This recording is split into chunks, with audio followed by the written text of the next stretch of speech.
in the course of that evening, he started telling us some of the things that he became aware of because he had pulled 2 weeks of duty at the I-Corps mortuary at the north end of the airfield. And we didn't want to believe him, and so we just kind of dismissed it. But he came back several times in the weeks following, and we discussed it more than once. And finally, we came to believe that what he was telling us was true, when we sure didn't want to believe it because it was just too appalling to even think that was going on. Now this is a little different than Morton Downey Jr. and Air America. I mean, wasn't that show kind of highlighting the drug smuggling going on with airplanes? And you're dealing with a totally different aspect, drugs being smuggled in the bodies of dead soldiers.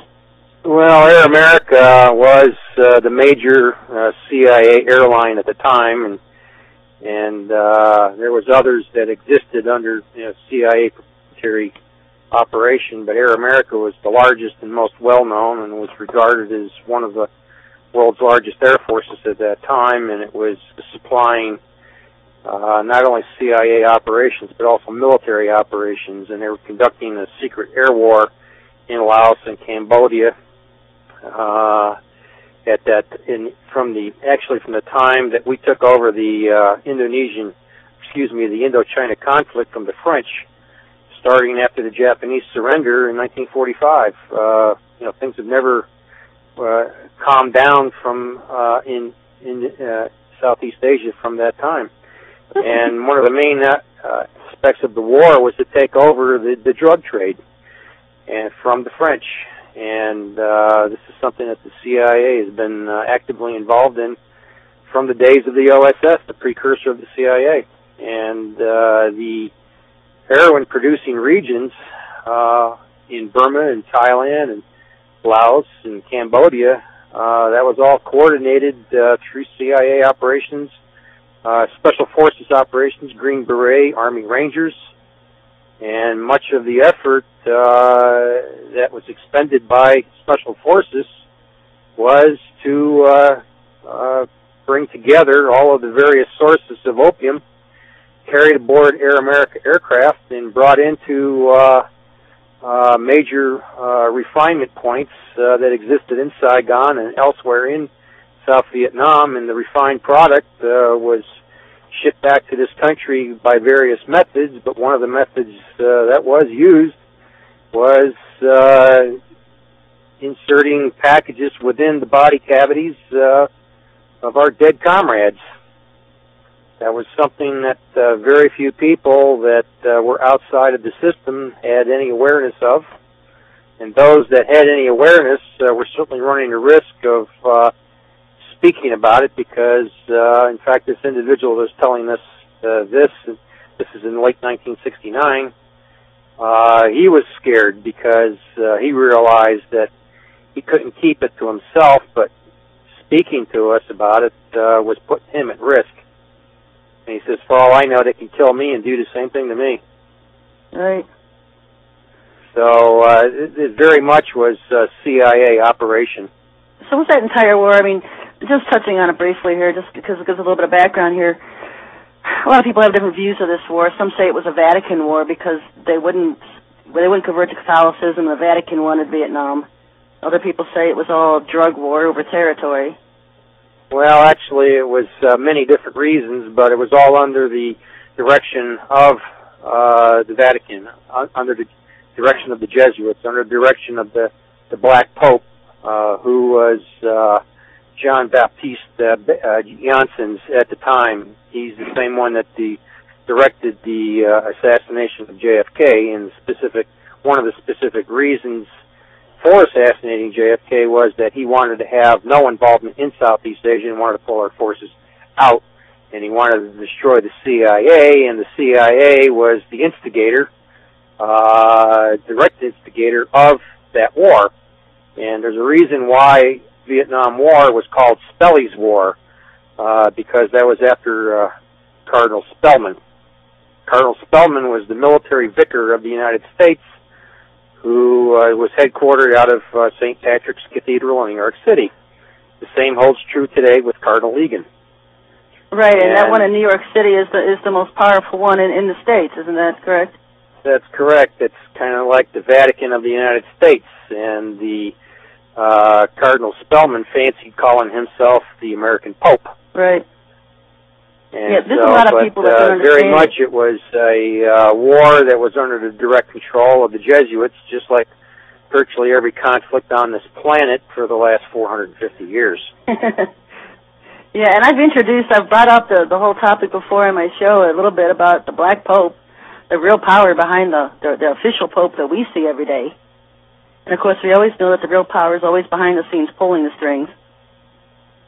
Well, they always have the front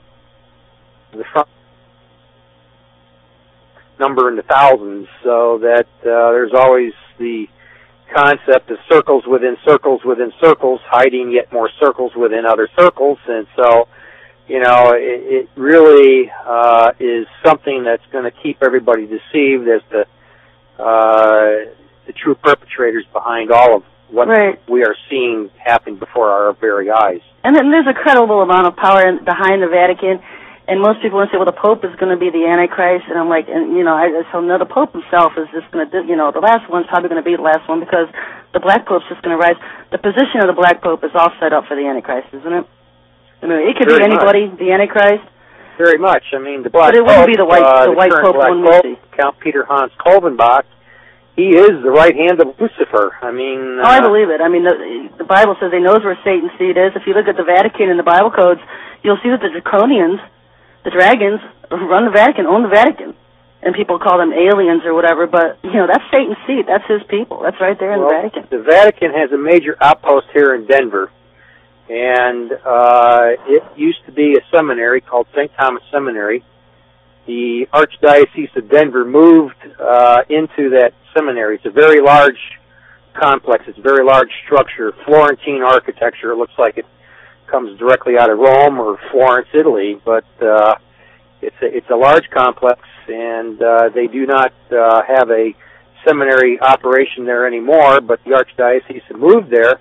But you cannot see that it is the Archdiocese of Denver until you drive onto the grounds and drive on and go around to the south side of the structure, and there you'll see up on the wall, outside wall, the Archdiocese of Denver. But what you do see from the outside on the two main entrances is a brick and stucco signage, and on that states the John Paul II Center for the New Evangelism.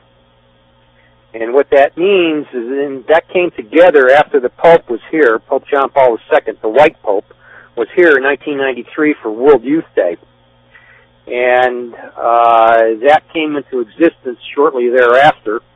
And the John Paul II Center for the New Evangelism, its function is strictly to gather all the world's religions under one umbrella. Right, one world religion. And this goes back to what you were saying in answering the question from a previous show regarding the one world religion.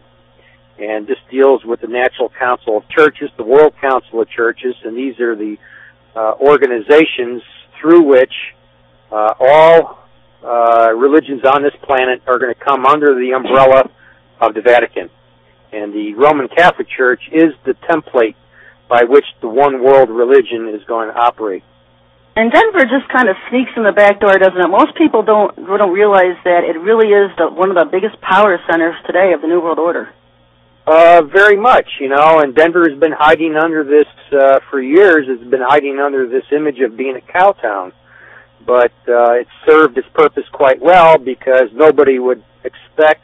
Of course, they closed all the stockyards some years ago, and I can certainly still smell the stockyards in my nostrils to this day from the wind blowing from the north. But the front that Denver has provided for many, many years, while all of this infrastructure has been built up over these past decades to what is existing now, it's just beyond belief, and it's certainly out of the knowledge of 99% of the people that live here and 99% of the people,